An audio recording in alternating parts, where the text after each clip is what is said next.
Have you ever felt your mind spinning the moment you open your eyes in the morning?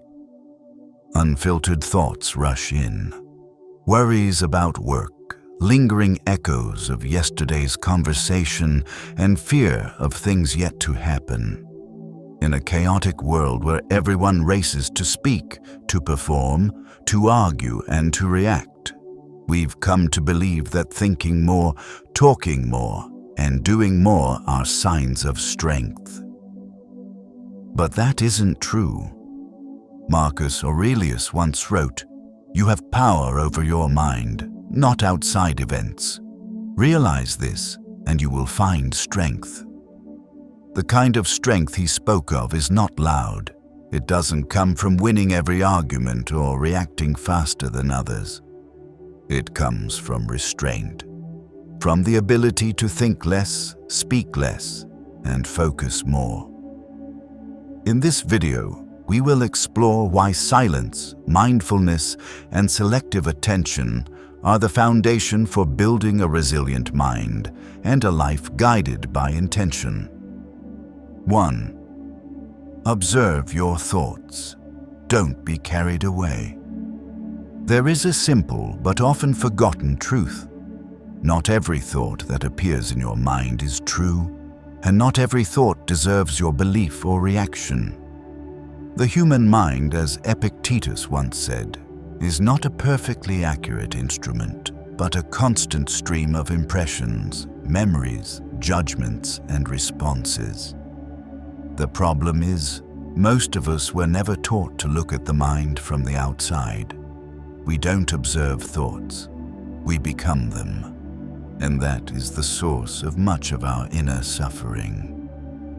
Imagine you are standing at a train station. Each thought is like a train passing by. Some carry anxiety, others regret, anger, or the longing to be seen. But you're not required to board any of them. You can choose to stand still. You can simply watch them pass. Most people don't realize this.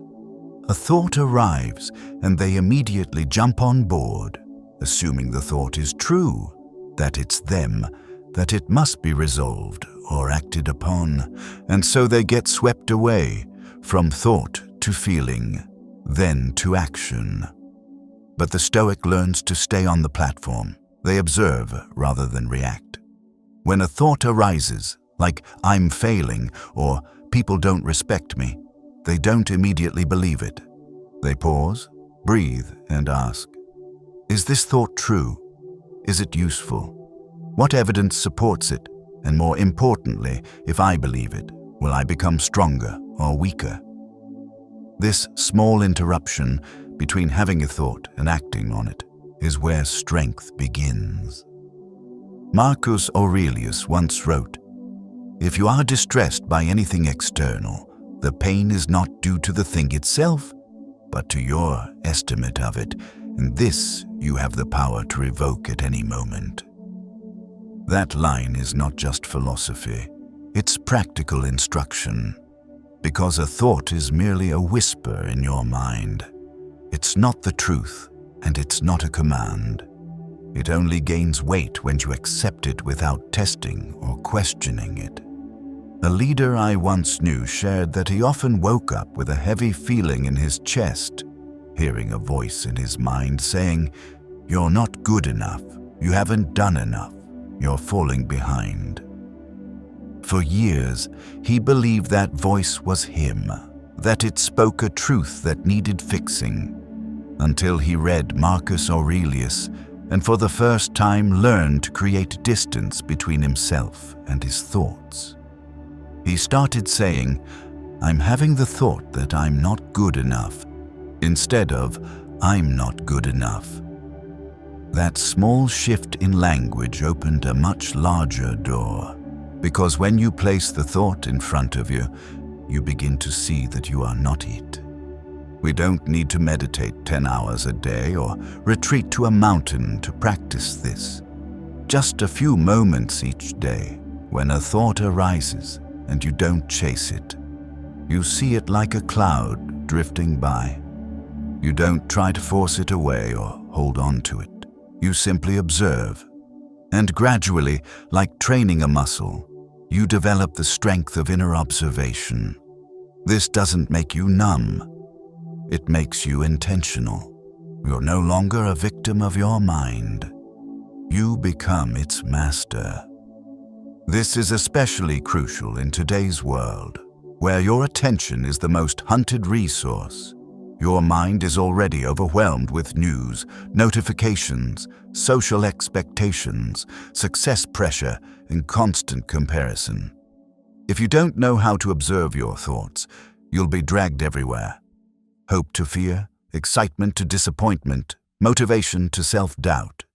It's a loop without exit, unless you pause and begin to look within with clarity. 2. Speak less, and your words gain weight. In a world where everyone rushes to speak, the one who knows when to be silent stands out in an unusual way. We're living in an age where speed is valued more than depth, where everyone scrambles to speak, to debate, to prove something, to others, to the world, and sometimes to soothe themselves. But the more we speak, the thinner the truth becomes, and the more we force our words, the more we lose our inner steadiness. Marcus Aurelius once wrote, "The soul becomes stronger when it remains calm amid the noise of the world." The Stoics understood this well. They didn't see silence as a lack, but as a sign of inner power. Speaking less doesn't mean you know nothing, nor does it mean you're avoiding anything. It means you've become selective about what is worth saying. And when you only speak what matters, each word carries real weight. There was a colleague I once worked with. He wasn't the loudest in meetings. In fact, some thought he was passive, even dull. But here's the interesting part. When he began to speak, the room went silent. No one interrupted. No one dismissed him. Because everyone knew, if he spoke, it was important. He didn't argue, didn't object for the sake of pride, didn't speak to show off. He only spoke when it was necessary. And that gave him a quiet power those who talk too much never have, the kind of respect that doesn't need to be demanded aloud. The Stoics believed that speech is a form of action, and all action must be intentional. They didn't speak to fill the silence, to please others, or to flaunt intelligence. Epictetus taught, be mostly silent, or speak only what is essential, and in few words. This is not just a way of life. It is a form of self-discipline, so that you remain in command of your words, rather than being ruled by them. Many arguments in life begin with unnecessary words. A joke at the wrong time, a comeback driven by ego, a justification made out of fear of being misunderstood. But what we often forget is, you are not obligated to explain everything. Not everyone needs to understand you, and you are not required to respond to every provocation. Every time you speak just to defend your ego, you lose a piece of energy. And if that happens often enough, you'll find yourself exhausted by conversations that lead nowhere. On the other hand, when you speak less, you stay in control. You have time to observe others. You listen, understand motives, and realize many people are just projecting their inner insecurities outward. And when you don't enter that reaction loop, you not only preserve your own peace, you become someone who gives space for others to calm down too. There is a very special kind of strength in purposeful silence.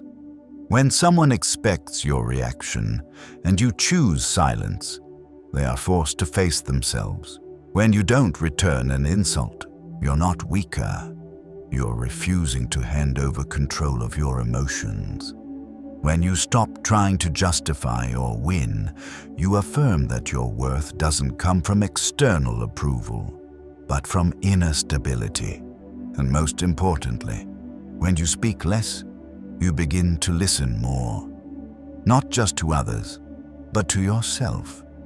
You gain a chance to ask whether what you're about to say is truly necessary, whether it adds value or is just a reflex. From that space, your words become intentional actions, and that's what makes you trustworthy in the eyes of others. Not because you speak often, but because you speak at the right moment. Speaking less is not retreat, it's a decision. And like all wise decisions, it demands courage, discipline, and inner freedom. In an age where everyone rushes to speak, timely silence is how you set yourself apart. Not by volume, but by depth. 3. Focus on what we can control. Life doesn't move according to our wishes. No matter how carefully you plan, there will always be things that happen beyond your expectations. People change, opportunities come and go, promises are broken. The world keeps moving, and most of it lies beyond your control. That is a cold truth, but also the very point where Stoic philosophy begins to shine. Because the Stoic does not seek certainty in the external world.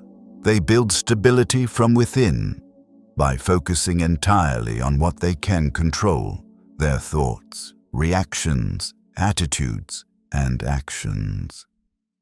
Epictetus called this the essential distinction between what is within our grasp and what is beyond our reach. What you do, what you think, what you choose, these belong to you. But what others think of you, how the market behaves, who loves or leaves you, those are not in your hands. When you confuse the two, you live in a constant state of anxiety, disappointment, and frustration. But when you understand that boundary, you begin to free your energy from the useless and redirect it toward meaningful actions. I once met a man who lost his entire career after 20 years of building it. He shared that the most painful part wasn't the money he lost, but the sense of helplessness, watching everything he created collapse while being unable to stop it. For months, he lived in bitterness, blame, and guilt. But one day, he sat down and divided a sheet of paper into 2 columns. On one side, what he couldn't change. On the other, what he still could control. And from there, everything started to shift. He chose to focus on his habits, mindset, responses, and personal discipline. Results didn't come right away, but peace did. And from that peace, his energy returned. He didn't just rebuild his work, he rebuilt himself on a stronger foundation than before. The Stoics sees themselves as a captain at sea. You can't control the wind, nor can you stop the waves, but you can manage your sails, your rudder, and your direction. And here's the truth. Most ships don't sink because of the water outside, but because of what gets inside. Likewise, we are not drowned by what happens, but by how we allow it to affect our inner world. Marcus Aurelius, a Roman emperor who governed a vast empire, facing wars, betrayal, and illness, still wrote in his journal, "Happiness depends on the quality of your thoughts, not external circumstances." If a man like him, bearing the weight of the world, could focus on his inner state, then you and I, ordinary people, can do the same. Every day, we get to choose where to place our attention, on what we cannot change, or on the actions still within our power. This doesn't mean indifference to the world, nor does it mean surrendering to fate. On the contrary, it demands great courage, because blaming is easy, acceptance is hard, making excuses is easy. Looking within and asking, what can I do, even one small thing, to improve this situation? That's the harder path.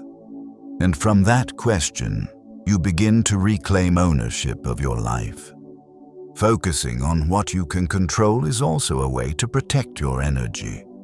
Every time you obsess over what lies beyond your influence, gossip, others' approval, or the worst-case scenarios of tomorrow, you drain your energy on things you cannot change. But when you direct your focus to action, to the present, to each small decision, you build strength in the most sustainable way. And most importantly, focusing on what you can control is not a fix-all that makes life perfect. It doesn't guarantee success, prevent failure, or shield you from loss. But it is the only way to live without panic, without dependency, without breaking down at every twist in life's current. Because in every situation, no matter how difficult, you always retain control over one thing: how you choose to respond. And that, more than outcomes, more than ease, is the beginning of freedom, of dignity, and of a life lived with intention. 4. The mind is like soil. What you plant grows. Imagine your mind as a fertile field. It doesn't distinguish between good seeds and bad. It simply receives and nurtures whatever you plant. If you plant anxiety, anger, blame, and regret, you will harvest insecurity, pain, and exhaustion. On the other hand, if you sow mindfulness, discipline, gratitude, and clarity, you will reap peace, resilience, and an inner core that cannot be shaken. The problem is, most people plant seeds without realizing they're doing it. Many don't understand why they constantly feel heavy, tired, and unmotivated, even when nothing outside seems that bad. They assume the cause lies in their circumstances, in other people, or in bad luck. But they fail to see that every day they are sowing thousands of negative thoughts in their own minds. Self-criticism, complaints, replays of past mistakes, or imagined worst-case scenarios. And the mind, highly sensitive by nature, absorbs it all without a filter. Marcus Aurelius once wrote, "The life of a man is what his thoughts make it." That sounds simple, but it is a profound wake-up call. Because you cannot live a peaceful life if your mind is filled with anxious thoughts. You cannot be calm if you spend your days doubting yourself, judging others, or fearing things that haven't happened. What you nurture in your mind daily, though invisible, is shaping how you feel about yourself, how you see the world, and how you act. This isn't advice to just think positive. The Stoics never taught us to paint over reality or ignore emotion. They taught us to face reality as it is, but without being enslaved by negative emotions born from unexamined thinking. A negative thought may arise. That's natural. But you don't have to feed it. You can let it pass, and instead choose to plant intentional seeds in your mind. Gratitude for what remains, responsibility for what you're doing, and humility for what you've yet to learn. Notice this: the more you think about something, the more it grows. Obsess over old mistakes and you trap yourself in guilt. Revisit past wounds each night and you keep them fresh. Imagine bleak futures and you fear the very things you invented. The mind doesn't distinguish real from imagined. It only knows what occupies it, and that directly shapes your emotions, behavior, and quality of life. One of the most important Stoic practices is daily reflection, taking a few minutes to observe what you've been thinking about, how you've reacted, and whether those thoughts are helping your growth. In doing so, they clear the weeds from their mental soil and identify which seeds are worth planting tomorrow. You can apply this every day in the simplest way. Whenever a thought arises, pause and ask, "Does this thought make me stronger?" Does it help me act better? Does it reflect truth, or is it just an emotional reflex? If the answer is no, let it go. No judgment, no resistance, just don't water it. And instead, plant another thought, something you know is healthy, grounded, and worthwhile. When you practice this consistently, your mind will begin to change. Like a well-tended garden, it will bloom with clarity, calm, and inner strength. You will no longer be swept away by every passing emotion, because you've learned to choose what's worthy of staying inside you. And from that, every action you take, every word you speak, every decision you make, will come from a place of stability, wisdom, and purpose. The mind is the beginning of everything, and you are the only one responsible for that soil. So, observe each thought as a seed, because what you plant today, though unseen, becomes the life you harvest tomorrow. 5. Acceptance is freedom.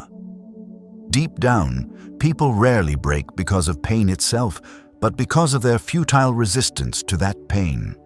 When life doesn't go our way, our first reaction is often denial, then blame, and then the attempt to change what cannot be changed. We want the past to be different, want others to behave better, want things to be right in the way we imagined. And it is in that struggle, not with the world, but with reality itself, that we become exhausted. Yet the Stoics offer another path. Not to fight what lies beyond control, but to accept it as it is. Acceptance is not surrender. It does not mean giving up action, giving up effort, or living in resignation. On the contrary, acceptance is the foundation from which intentional action begins. When you stop wasting energy trying to change the unchangeable, you can focus it entirely on what is possible. When you stop wrestling with the question, "Why did this happen to me?" you begin to ask a more practical one. What can I do now with what I have? And that is the first step toward freedom. I once received an email from a man who had spent his youth trying to please his father, a strict, distant man of few words. He pursued the career his father wanted, forced himself to appear strong, and waited decades for a word of approval. But on the day his father died, that word had never come. What remained wasn't just grief. It was an emptiness that had never been filled.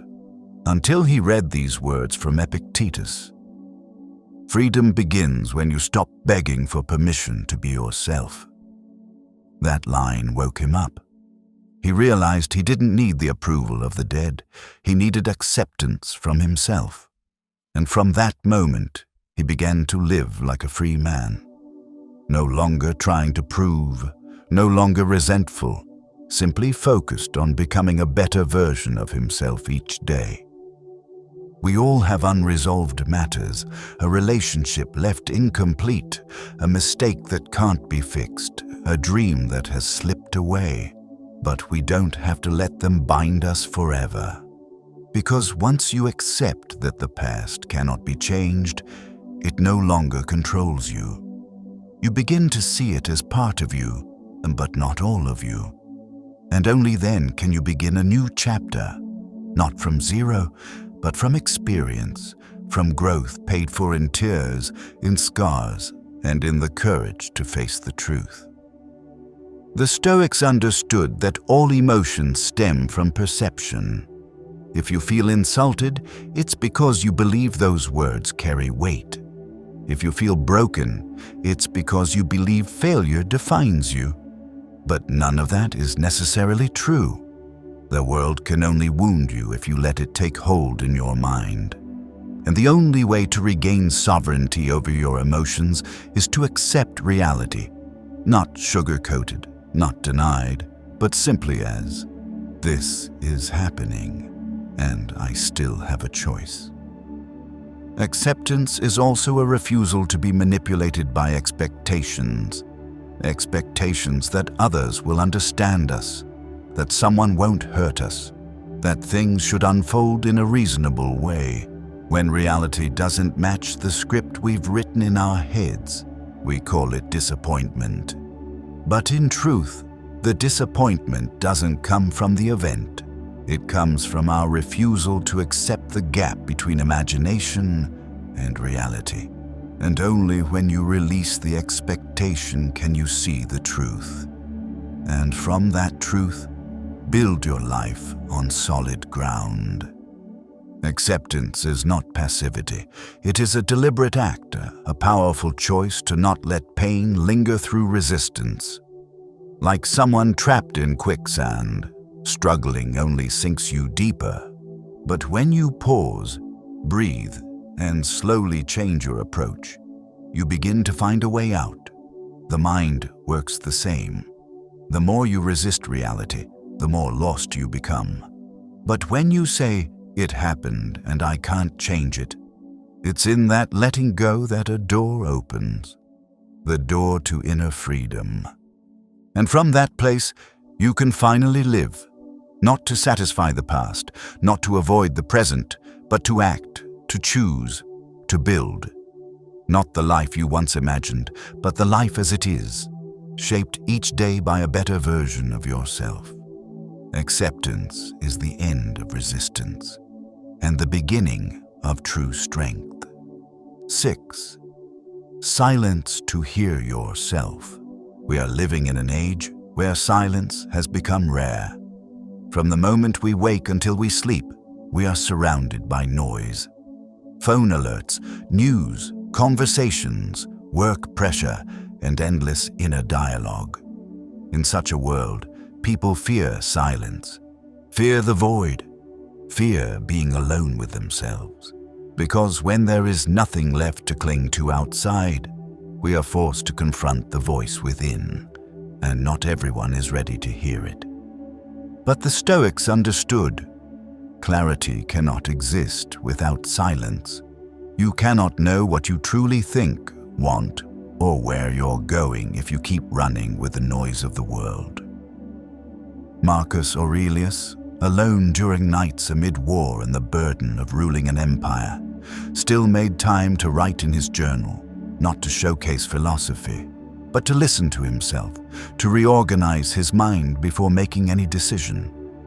The silence he created wasn't isolation, but refuge, a place to see things more clearly before stepping forward to act. In silence, we discover what the noise had obscured, that some dreams were never ours, just ideas we were taught to chase, that some pain we carry doesn't linger because it still affects us, but because we've never sat still long enough to release it, that some life decisions weren't born of reason, but out of running from noise.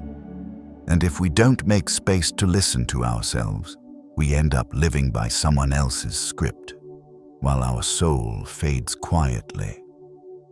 Silence is not emptiness, it is space, where your real voice has a chance to rise. Not the voice of self-doubt, nor the echoes of social expectations, but the voice of intuition, of personal values, of the inner compass you've long known, but haven't heard in a while. Silence is how you peel back the layers of noise wrapped around your identity to return to the core. No explanation needed, no justification, just presence and listening. I once knew a man who spent his youth caught in the chaos of work, meetings, and responsibilities. Every moment was packed with tasks, but one day, amid a panic attack without clear cause, he was forced to sit down. No music, no conversation, just breathing. And in 5 minutes of silence, he wept. Not from sorrow, but because it was the first time he truly heard himself. He realized he hadn't been running toward a goal, but away from feeling. From that day on, he began every morning in silence. a ritual to remind himself he still existed, not just as a working machine, but as a human with emotion, direction, and a need to live from the truth of who he was. The Stoics didn't seek silence to escape life. They chose silence to prepare for life. Like a warrior needing stillness before entering battle, you need inner quiet before making decisions, reacting, or speaking. Because if you act while the mind is messy, your words cut like knives and your actions carry regret.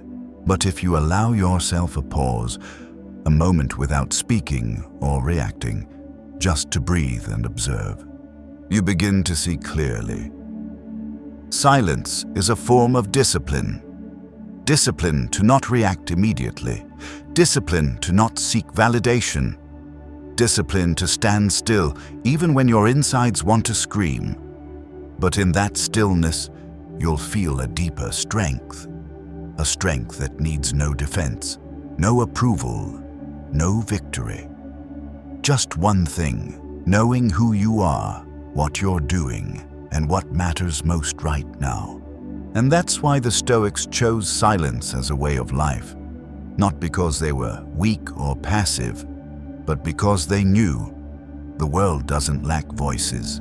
What it lacks are people who listen, first to themselves, and from that listening, act with more clarity, compassion, and strength, not through volume, but through depth. 7. Discipline in speech. There is an interesting truth that few notice. Most problems in life don't come from what we don't say, but from the words we blurt out before we've had time to think. A thoughtless comment, an emotional reaction, an unnecessary remark. Any of these can cause wounds deeper than any action could, because once words have left your mouth, they cannot be taken back. They are arrows that cannot be recalled, and in the age of social media, where every word we write is recorded, discipline in speech has become more essential than ever. The Stoics understood this deeply. They saw mastery of speech as one of the highest forms of self-control. Because holding your tongue when angry, staying silent when insulted, and resisting the urge to clarify yourself when misunderstood, that is not weakness, but inner strength. Epictetus once said, "Before you speak, let your mind consider whether it is necessary, whether it is the right time, and whether it reflects your values." Discipline in speech is not absolute silence. It is thoughtful choice before speaking. It demands the courage to not need a voice in every conversation. Think back to the last time you said something in anger. Maybe you were defending your point, or maybe it was just a reflex. But afterward, when the anger passed, did you feel relief? Or did you face regret, hurt you didn't mean to cause, or misunderstandings that could have been avoided? Discipline in speech begins in that moment, when you realize that timely silence does not make you lose, but helps you preserve peace and dignity. A person who is disciplined in speech is not someone who speaks little, but someone who speaks at the right time about the right things in the right way. They do not use words to manipulate, do not weaponize language to wound, and do not react just to assert their ego. They don't feel obligated to speak in every situation, nor do they feel insecure leaving silence in a conversation, because they understand that words only carry value when they're placed with care. And the respect they earn doesn't come from how much they say, but from the fact that when they speak, people listen. Discipline in speech also shows in the ability to pause before reacting. When someone criticizes you, when a situation provokes you, when you feel the urge to defend yourself, try to pause for a few seconds. Take a deep breath. Ask yourself, if I say this, What will change? Will it make me better? Or is it just a release of anger? That brief pause is the dividing line between a reactive life and a reasoned one. Today's world is full of arguments, instant rebuttals, and conversations where everyone is simply waiting to speak, not truly listening. In such an environment, those who practice discipline in speech command a rare kind of respect. They are not drawn into meaningless battles. They do not use speech to harm, and they don't need many words to show wisdom. Their presence, calm, deliberate, and discerning, is the mark of a well-trained inner life. I used to think that to be respected, I had to express more, speak more, prove myself faster, respond more sharply in every conversation. But then I realized, the more I spoke, the more I lost control. Not just of my words, but of my own mind. At first, staying silent was difficult, awkward even, but gradually I discovered that within that silence was a precious space, a place where I could truly hear myself. I learned to slow down a little before reacting, to observe my emotions before turning them into speech. I no longer got swept into unnecessary arguments, and I no longer felt the need to explain everything.